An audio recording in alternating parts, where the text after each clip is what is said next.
When my period is paining, I don't know if that's the word, but when my period is paining, I will not want to do anything. I will be in my bed, in my pajamas, have a cup of tea, and I either sleep the whole day or just watch films and movies. I do not want to do nothing.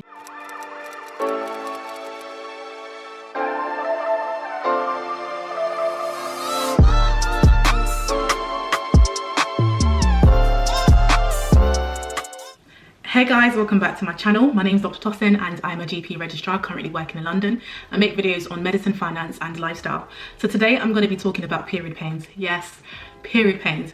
So if you're one of those people who get grossed out about this topic, then this is not the right video for you. However, if you're someone like myself who gets really bad period pains, or you have a family member, a friend or a significant other who gets bad period pain and you want to know what you can do to help them, then this is the right video for you. So there are some people who get no period pains at all, which I am absolutely jealous of. I'm so jealous. But anyways, there are some people who can get mild tummy pain and it's manageable, and there's other people who get significant pain where it starts to affect the activity of daily living. So it can affect them from going to school, going to work, socializing with friends and family. And as a result of that, I wanted to make a video just to shed some light on this topic, to also talk about the different causes of period pains and also give you tips that I found that have personally worked for me in helping with period pains. So if that's something that you're interested in, please make sure you stay tuned and also make sure you subscribe to the channel as well. Okay, so before we go straight into the video, I just want to let you know that these videos are for educational purposes. They're not intended to replace you from going to see your doctor. So if you are getting really bad period pains, it's important that you see your doctor and have a chat about it. Alright, so let's dive straight into the video. So there are two types of period pains. There's primary dysmenorrhea, which also stands for primary period pain. And with this type of period pain, there isn't any specific condition which is causing the painful periods. There isn't any abnormalities, any conditions, any problems with the reproductive organs. So your ovaries, your fallopian tube, your uterus are all normal. So you're probably thinking, okay, if everything is normal, why am I getting this pain? Why is the pain so bad? So what happens is every month when you're on your period, there is a chemical called prostaglandin, which is released by the body. And what that chemical does is that it helps the contraction of the uterus and helps to shed that lining of the womb and causes the bleeding. And so the act of that contraction is what actually causes pain. Also, when there is that contraction of the uterus, the blood vessels which supply oxygen to the uterus is compressed. And as a result of that, there is a lack of blood flow to the uterus, and this can cause pain as well. So those are the two main mechanisms which causes painful period. So you're probably thinking, how do I know whether I've got primary dysmenorrhea?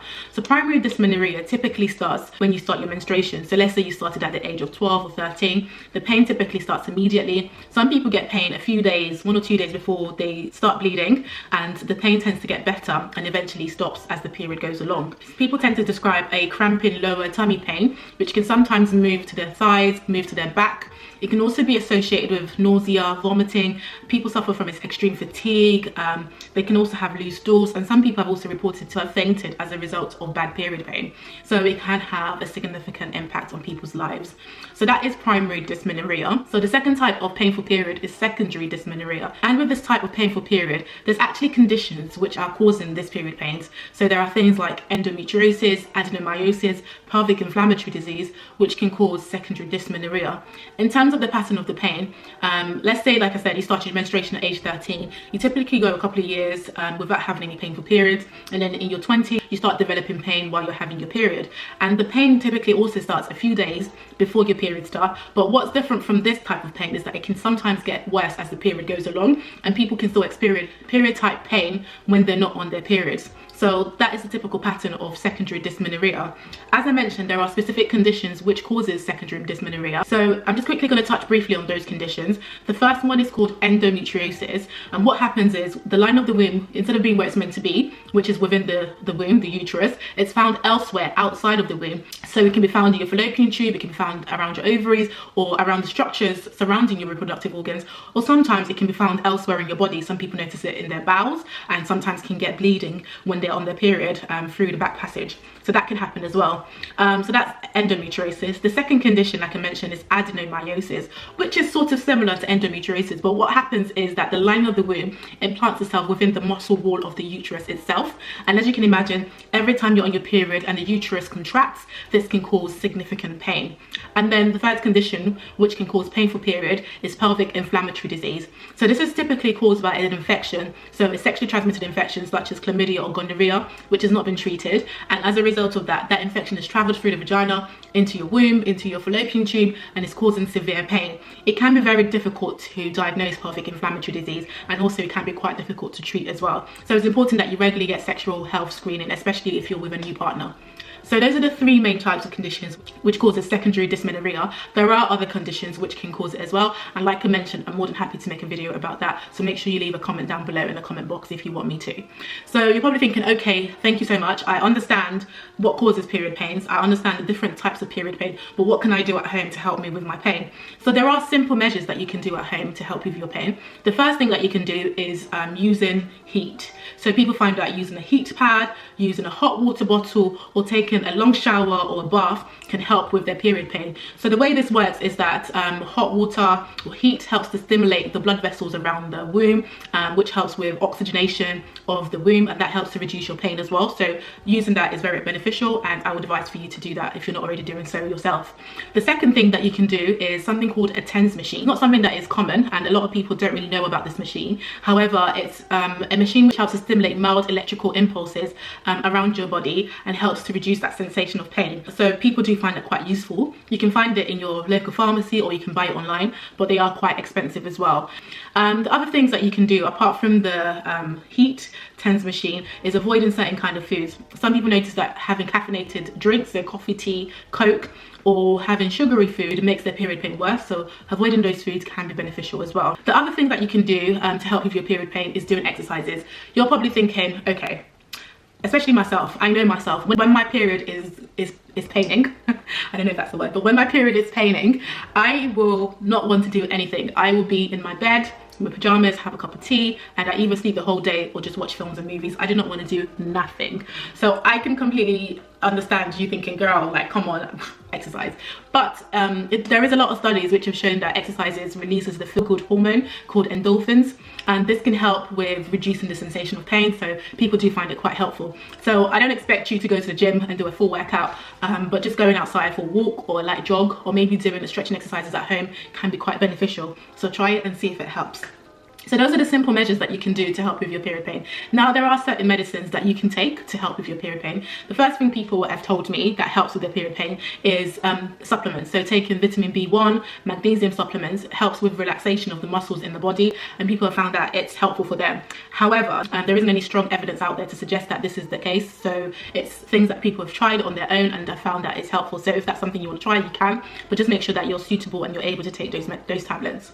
The next things that people find useful, and I find useful myself, is taking medications called non-steroidal anti-inflammatory drugs. So they're shortened to NSAIDs, and this medications include things like ibuprofen and naproxen.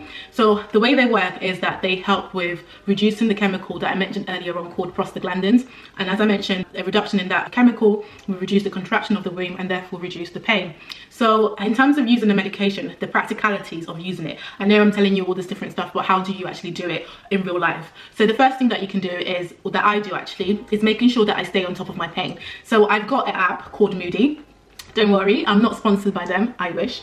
There are other apps that you can get on your phone which you can use to track your period. And because my periods are quite regular, I know exactly when they're about to come. And because also I get pain just before my periods start, I make sure I start taking the medication before my periods start. So for example, let's say I'm taking ibuprofen, I will take it as prescribed, so 3 times a day. And also I need to make sure that I'm taking my pills on time. So what I do is I have alarms on my phone, because I can be quite forgetful and obviously we're all busy people. So what I do is I have alarms on my phone which reminds me that I need to take my pill. So when I'm at work and you know the alarm goes off, that's a signal for me, girl, you need to go and take your pill, otherwise your day is going to be a crappy day if you don't take it right now. So making sure that you stay on top of your period pain is very helpful. Sometimes just using that alone is great and I don't need to take anything else.